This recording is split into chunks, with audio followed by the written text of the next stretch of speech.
نہ پوچھ ان خرقہ پوشوں کی ارادت ہو تو دیکھ ان کو یدے بیضا لیے بیٹھے ہیں آستینوں میں۔ حضرات محترم، 8ویں صدی ہجری کی بات ہے۔ ایران کا مشہور صوبہ خراسان کا ایک شہر سمنان شاہی حکومت اور اس حکومت کی قیادت یا اس حکومت کے بادشاہ تاریخ اسلام میں انہیں حضرت سید ابراہیم سمنانی کے نام سے یاد کیا جاتا ہے۔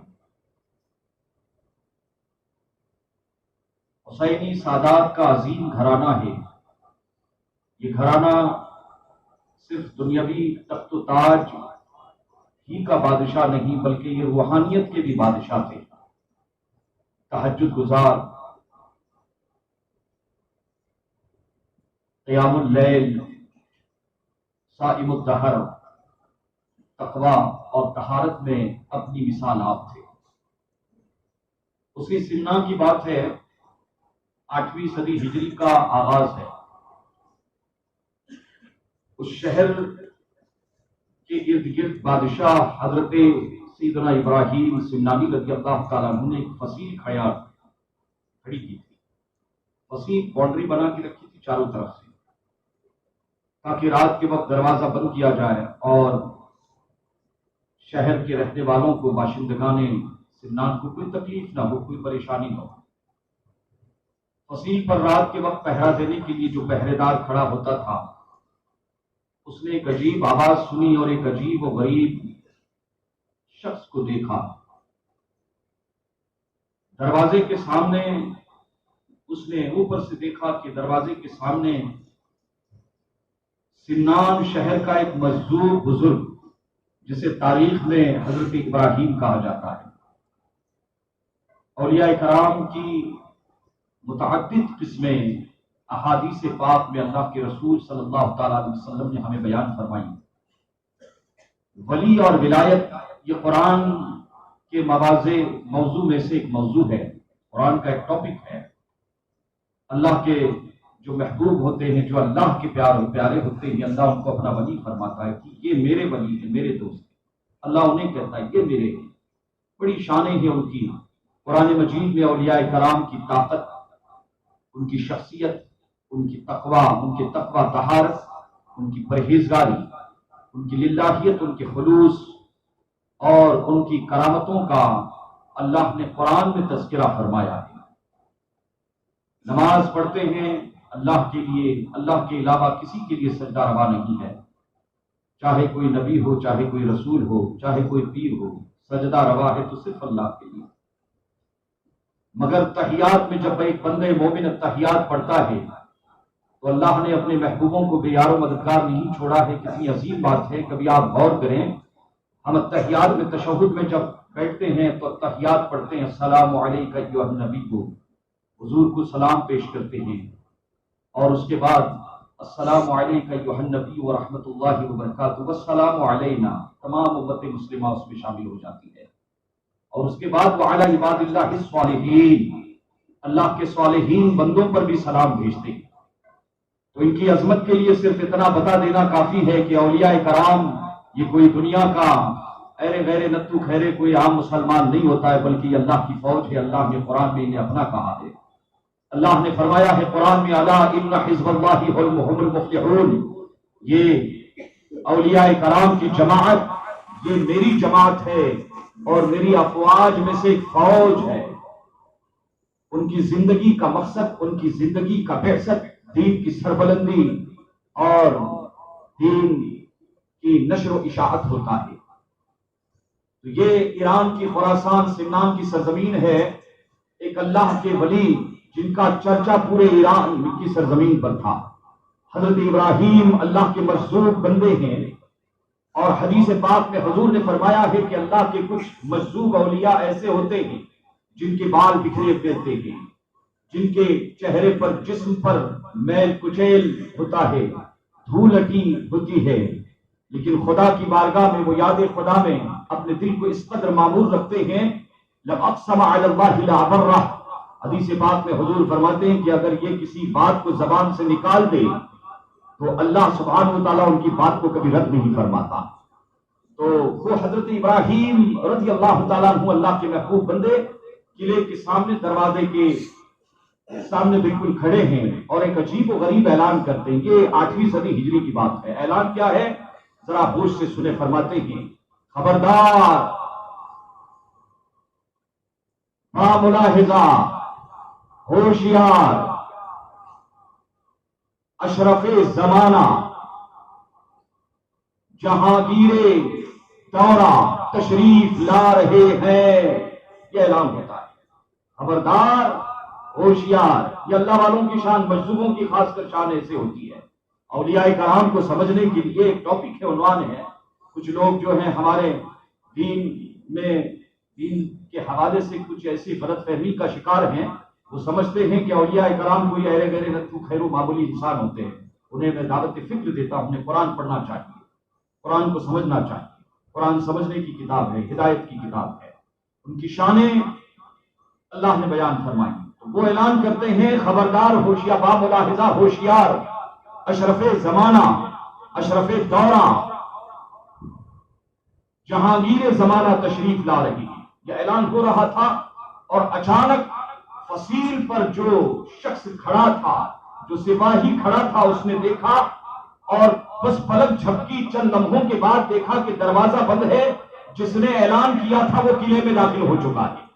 وہ حیران ہو گئے کہ کیا معاملہ ہے، یہ اللہ والوں کی شانیں ایسی ہوتی ہے بابا، یہ کرامت ہے، اور کرامت جو ہے نا یہ دماغ کے باہر ہوتی ہے، یہاں عقل کے گھوڑے نہیں دوڑائے جاتے ہیں۔ قرآن میں تذکرہ ہے، جہاں دنیا کے بڑے سے بڑے سائنٹسٹ کی عقل ختم ہو جاتی ہے، وہاں پر ولی کے کرامت کا آغاز ہو جاتا ہے۔ یہ دھیان میں رکھیں آپ، بڑے سے بڑا دنیا کا سائنٹسٹ جس نے چاند پر اپنے سواریاں بھیجی ہے جن لوگوں نے، ان کی بھی عقلیں ان کے گرد پا کو نہیں پا سکتی ہے۔ یہ کرامت کی شان ہوتی ہے، اللہ اپنے دین کی حمایت کے لیے انہیں کرامتی عطا فرماتا ہے۔ تو انہوں نے دیکھا کہ ابھی تو دروازے کے باہر اعلان کر رہے تھے اور چند لمحوں کے بعد یہ قلعے کے اندر جو ہے نظر آنے لگ گئے، تو حیران ہو گئے کیا معاملہ کہ دروازہ تو بند ہے، آخر یہ داخل کیسے ہو گیا؟ اللہ والوں کی شانیں ایسی ہوتی ہیں۔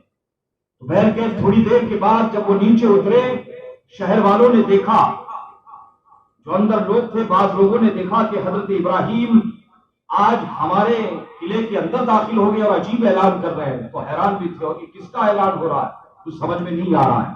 عزیزان ملت اسلامیہ، یہ دیکھیں سنا کا مشہور تاجور، تاریخ کا مشہور بادشاہ جو سید زادہ بھی ہے، حسنی سادات بھی میں سے ہے، نسب آپ کا نجیب الطرفین ہے، آپ حسینی سادات سے بھی ہے۔ اللہ اکبر، کے وہی گھرانہ ہے جس گھرانے کے حوالے سے سلطان الہند ابن بطول شہزاد رسول خواجہ حضور خواجہ معین الدین حسن چشتی سنجری رضی اللہ تعالیٰ عنہ نے کبھی بشارت دی تھی کہ ہندوستان کی سرزمین پر ایک کچھوچا نام کی بستی ہے، 8ویں صدی میں حسینی سادات میں، حسنی اور حسینی سادات میں ایک رسول اللہ کا شہزادہ پیدا ہوگا۔ وہ دین کی حمایت اور دین کی نشر و اشاعت کے لیے ہندوستان کی سرزمین پر بھیجا جا رہا ہے، اور اس ذات سے میرے سلسلے چشت اہل بہشت کو بہت فروغ حاصل ہوگا۔ عزیزان ملت اسلامیہ، یہ اعلان جو ہے سرکار غریب نواز رضی اللہ تعالیٰ عنہ نے اپنے دور حیات میں فرمایا تھا، بشارت عطا فرمائی تھی۔ عزیزان ملت اسلامیہ، یہ سمنان کا بادشاہ اور اس کی اہلیہ لا ولد ہے، بے اولاد ہے، اولاد نہیں ہے۔ ایک مرتبہ حضرت ابراہیم، یہ جو مظلوم بزرگ ہیں، ان کی بارگاہ میں ملاقات ہو گئی، ان کی بارگاہ میں حاضر ہیں، بیٹھے میں بہت ادب کیا، بہت اکرام سے پیش آئے۔ جو اللہ والوں کی تعظیم کرتا ہے، جو ولیوں کا احترام کرتا ہے، اللہ انہیں انعام سے نوازتا ہے، اور جو اللہ والوں کی شانیں بگاڑتا ہے، ان کی شان میں تنقیص کرتا ہے، گستاخیاں کرتا ہے، ان کے لیے رحمتوں کے دروازے بند کر دیے جاتے ہیں، توفیق کے دروازے بند ہوتے ہیں۔ اللہ اکبر، حضرات محترم، انہوں نے بہت ادب کیا، بہت احترام کیا۔ اللہ کے ولی خوش ہو جاتے ہیں اور ارشاد فرماتے ہیں کہ ابراہیم، اولاد چاہتے ہو؟ اولاد چاہتے ہو؟ ہمیشہ تہجد کی نماز میں دعا کرتے تھے. اللہ نے ہر خوشی عطا فرمائی ہے، لیکن آپ بے اولاد ہیں. ان لوگوں سے پوچھیں کہ جن کو اولاد نہیں ہے، جو اولاد کے لیے ترس رہے ہیں کہ اولاد کی قدر و قیمت کیا ہوتی ہے. عزیزان ملت اسلامیہ، دل کی جیسے کلی کھل گئی، عرض کرنے لگ گئے، کیونکہ وہ جانتے ہیں کہ حضرت ابراہیم یہ اللہ کے مجذوب ولی ہے. ہماری دعائیں تو ممکن ہے کہ کبھی معلق ہو جائیں، رد کر دی جائیں، لیکن اللہ اپنے ولیوں کی، اپنے محبوبوں کی دعائیں رد نہیں کرتا ہے. اللہ نے بشارتیں عطا فرمائی ہے ان کے حوالے سے. تو فوراً کہتے ہیں کہ حضور دعا، بس دعا فرمائیں. اولاد کی تمنا ہے، اللہ نے ہر دولت سے نوازا ہے. عزیزان ملت اسلامیہ، یہ سیدوں کا گھرانہ، یہ بادشاہت کا تخت انہیں ملا ہے، لیکن پرہیزگار ہے، متقی ہے.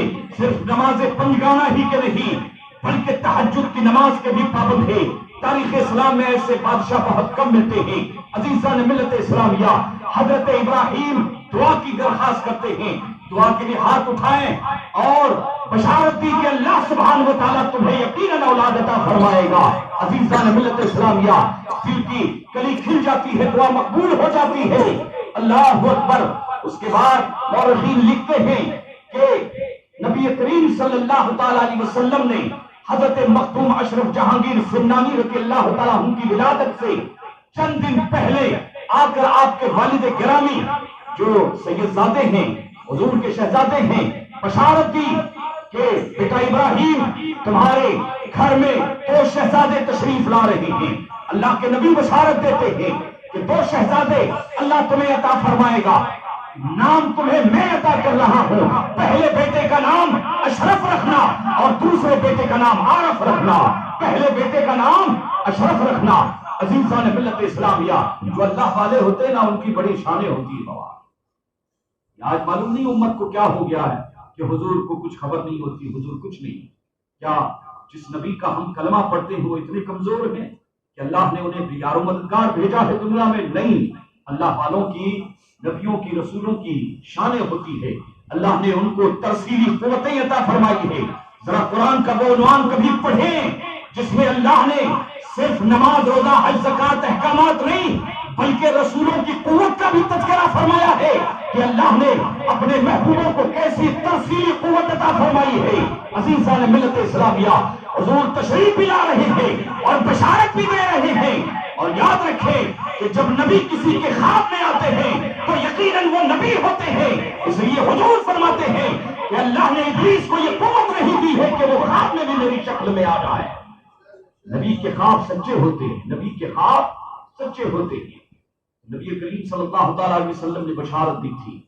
بس اسی حضرت نبی کریم صلی اللہ علیہ وسلم کی بشارت کی ظہور کا وقت قریب آ رہا ہے.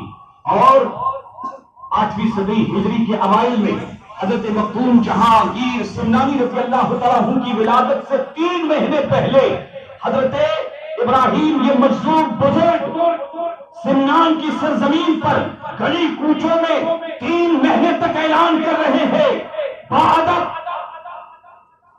باملاحظہ، ہوشیار جہانگیر 2 زمانہ اشرف دورہ تشریف لا رہے ہیں. تب جب حضرت مخدوم سمنانی رضی اللہ تعالیٰ عنہ کی ولادت ہوتی ہے، لوگوں کو سمجھ میں آ جاتا ہے کہ یہ 3 مہینے سے سمنان کی گلی کوچے میں جو اللہ کا ولی ندا کر رہا تھا اور بشارت دے رہا تھا، انہیں سمجھ میں آ جاتا ہے کہ وہ نعمت کوئی اور نہیں. تاریخ اسلام میں، بالخصوص ہندوستان کی تاریخ میں، انہیں مخدوم اشرف جہانگیر سمنانی رضی اللہ تعالیٰ عنہ کے نام گرامی سے یاد کیا جاتا ہے. عزیزان ملت اسلامیہ، جو اللہ کے محبوب ہوتے ہیں نا، ان کی شانیں بھی الگ ہوتی ہیں. ان کی ولادت ان کی زندگی کا لمحہ بے مثال ہوتا ہے. حضرت مخدوم جہانگیر سمنانی رضی اللہ تعالیٰ عنہ کی تربیت شروع ہو جاتی ہے. کتابوں میں آتا ہے کہ صرف 7 سال کی عمر میں، کتنے سال کی عمر میں؟ 7 سال کی عمر میں جملہ معقولات اور منقولات کے امام بن گئے تھے. پورے ہندوستان میں ان کے زمانے میں ان کے جیسا پلنگ پایا کوئی مفتی نظر نہیں آ رہا تھا. اللہ تعالیٰ اپنے محبوبوں کے لیے علم کے وہ دروازے کھول دیتا ہے، وہ دروازے کھولتا ہے جو اوروں کے لیے نہیں کھلتے، عام لوگوں کے لیے نہیں کھلتے ہیں. 7 سال کی عمر میں حافظ قرآن بن چکے، نہ صرف حافظ قرآن بلکہ قرأت سبا کے بہت ماہر تھے۔ قرأت سبا پر آپ کو ید طولہ حاصل تھا، قرآن کی تلاوت ایسے کرتے تھے کہ ہواؤں میں فضاؤں میں اگر پرندے اڑ رہے ہیں تو حضرت مخدوم صاحب کی تلاوت کو سنتے تو نیچے اتر کر بیٹھتے، اور قرآن لہجہ داؤدی اللہ سبحانہ وتعالیٰ نے آپ کو عطا فرمایا تھا۔ حضرت مخدوم سمنانی رضی اللہ تعالیٰ عنہ مادرزاد ولی ہیں، ولی ابن ولی ہیں، اور ایک عظیم مقصد کے لیے پیدا ہوئے ہیں۔ عزیزان ملت اسلامیہ، سمنان کی سرزمین پر آپ کے والد گرامی نے وہ عدل و انصاف کا معاملہ قائم کیا تھا کہ اللہ اکبر زمانہ اس کی مثالیں دیتا رہ جاتا ہے۔ عزیزان ملت اسلامیہ، جب آپ کی عمر تقریباً 10-15 سال ہوگی، تقریباً 15 سال عمر ہوگی تو والد گرامی کا انتقال ہو گیا۔ تہجد گزار ہے۔ آج دیکھیں آپ پورے ہندوستان میں اس عمر میں 7 سال کی عمر میں جن کے علم کا یہ عالم ہے کہ بڑے بڑے مفتیان کرام اور بڑے بڑے محدثین اپنے صافوں کو وہاں لے کر حاضر ہو جاتے ہیں، اس درسگاہ کا عظیم بارگاہ کا عالم کیا ہوگا۔ حضرات محترم، جب والد گرامی کا انتقال ہو گیا تو حکومت کی ساری ذمہ داریاں آپ کے کاندھوں پر آ گئی، تخت و تاج پر آپ کو بٹھایا گیا، بادشاہت آپ کے حوالے کی گئی، آپ تخت پر بیٹھتے گئے، لیکن معاملہ کچھ اور ہی تھا۔ اللہ نے کسی اور مقصد کے لیے آپ کو پیدا کیا تھا، اللہ نے دین کی اشاعت کے لیے اور مذہب اسلام کی تبلیغ کے لیے آپ کو دنیا میں بھیجا تھا۔ دل نہیں لگ رہا ہے، اس دوران مورخین لکھتے ہیں کہ 1 مرتبہ نہیں، 2 مرتبہ نہیں، کئی مرتبہ حضرت خضر جو اللہ کے نبی ہیں، حضرت خضر علیہ السلام آپ سے ملاقات کرتے ہیں اور آپ کو اسم اعظم کی تعلیم فرماتے ہیں، اسم اعظم کا خاص وظیفہ آپ کو عطا فرماتے ہیں، تلاوت کا طریقہ بتاتے ہیں، دین کی دنیا بدل جاتی ہے۔ عزیزان ملت اسلامیہ، حضرت خضر علیہ السلام نے آپ کو فرمایا تھا کہ بیٹا، اشرف اللہ نے تمہیں کسی مقصد کے لیے پیدا کیا ہے، یہ تخت و تاج تمہاری منزل نہیں ہے۔ پھر وہ دور بھی آتا ہے کہ 25 سال کی عمر میں آپ نے تخت شاہی کو چھوڑ دیا، اپنے بھائی حضرت اعراق کو آپ نے تخت پر بٹھا دیا اور پھر تبلیغ اسلام کے لیے نکل پڑے، اسلام کی تبلیغ کے لیے سمنان سے ایران کی سرزمین پر نکل پڑے۔ پیر و مرشد کی تلاش ہے۔ قرآن میں اللہ نے فرمایا ہے وَمَن يُضْلِلْهُ فَلَن تَجِدَ لَهُ فَمَن يُضْلِلْهُ فَلَن تَجِدَ لَهُ وَلِيًّا مُرْشِدًا۔ جو شخص گمراہ ہو جاتا ہے اس کا کوئی ولی اور مرشد نہیں ہوتا، اور جو ہدایت پر ہوتا ہے اس کے لیے اللہ ولی بھی عطا فرماتا ہے اور مرشد بھی عطا فرماتا ہے۔ حضرات محترم، بیعت کا سلسلہ، پیر کے ہاتھوں پر عہد و پیمان کا سلسلہ، یہ کوئی آج کا سلسلہ نہیں، ذرا تاریخ اٹھا کر دیکھیں، عہد نبوت سے سلسلہ پیر چل پڑا ہے۔ عزیزان ملت اسلامیہ، حضرت مخدوم سمنان جہانگیر رحمت اللہ علیہ جب نکلے ہیں ایران کی سرزمین سے، پورا نقشہ اللہ کے رسول نے ان کو بتایا تھا کہ تمہیں کس راستے سے ہندوستان میں پہنچنا ہے، یہ حضور نے ان کو بتایا تھا۔ خیر، سفر کرتے رہے، راستے میں مخدوم جہاں گشت سے ملاقات ہوئی، بے پناہ فیوز و برکات آپ نے حاصل کیے۔ مورخین لکھتے ہیں 3 دن تک ان کی خانقاہ میں آپ تشریف رکھے تھے، اور اس کے بعد اللہ اکبر پنڈوا شریف بنگال کی سرزمین پر، پنڈوا شریف کی سرزمین پر آپ تشریف لاتے ہیں، ادھر کا رخ کرتے ہیں۔ جب آپ وہاں سے نکلے ہیں تو آپ کے پیر و مرشد حضرت علاء الحق پنڈوی رحمت اللہ علیہ، شیخ بنگال جن کو کہا جاتا ہے، بہت بڑے ولی ہیں اور بہت بڑے قطب ہیں۔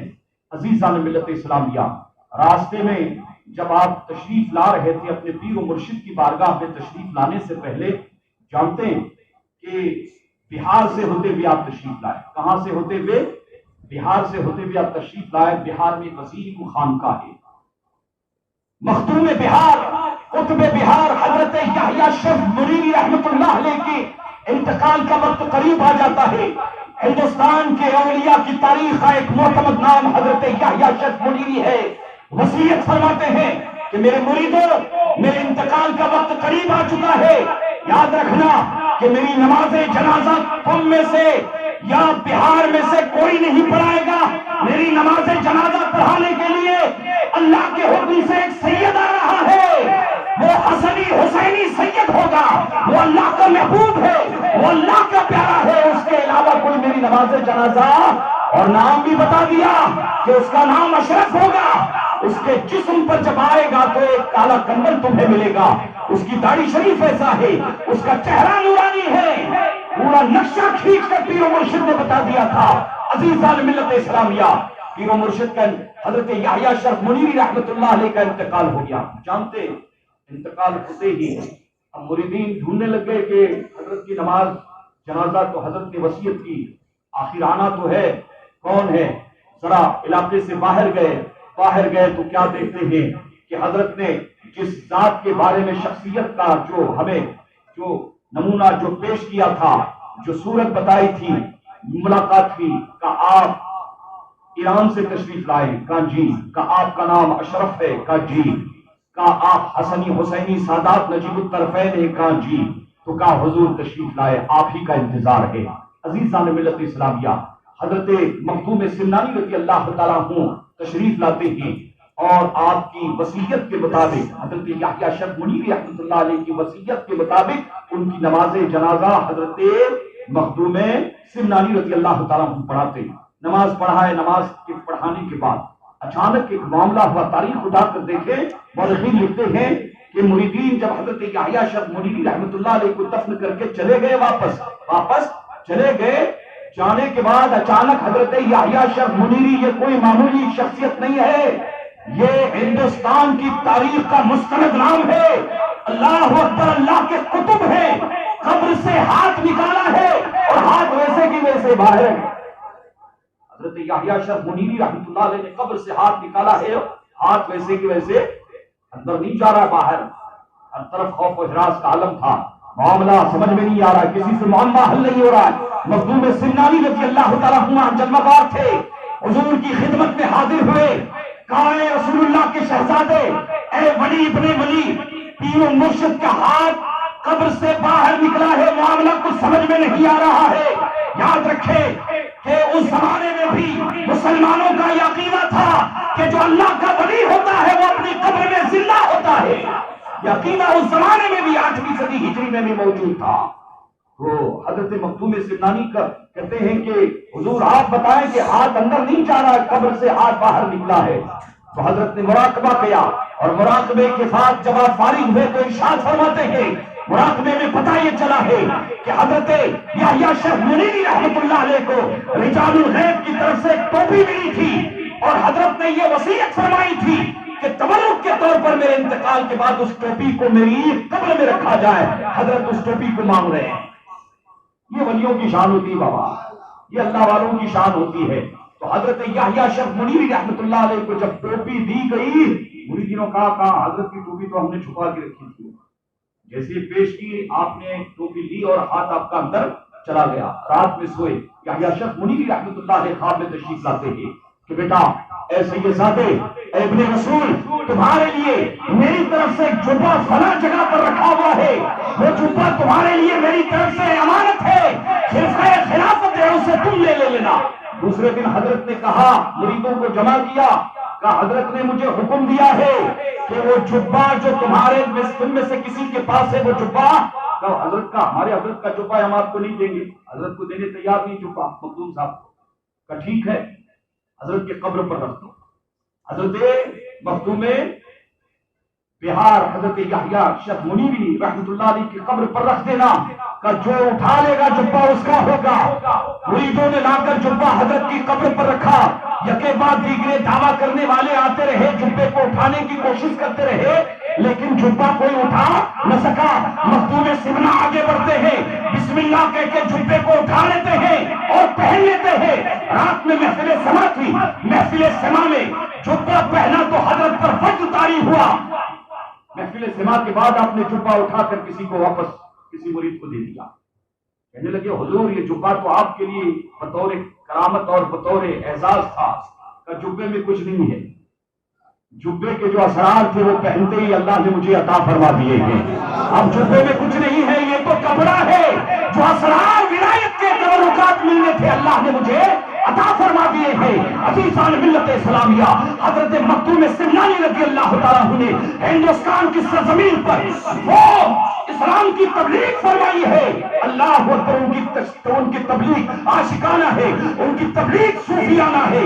ہمارے نوجوانوں کو چاہیے، بزرگوں کو چاہیے کہ ہم ان اسلاف کی تاریخ کو پڑھیں، ان کی شخصیتوں کو سمجھیں اور خاص کر ان کے طریقے تبلیغ کو جانیں کہ آج ہم جو کلمہ پڑھ رہے ہیں، ہماری مسجدوں میں جو اذانیں گونج رہی ہیں، ان اللہ والوں کی مہربانیاں ہیں، ان کا احسان ہے، ان کا کیا ہے؟ احسان ہے۔ ادھر پنڈوا شریف میں حضرت علاء الحق پنڈوی رحمۃ اللہ علیہ کی بارگاہ میں جب آئے، پیر و مرشد وہیں پر ہے، کئی راستے میں اللہ والے تھے کہ کاش ہمارے مرید بن جائیں، لیکن ان کا حصہ تو اللہ نے روحانی طور پر کہیں اور رکھا تھا۔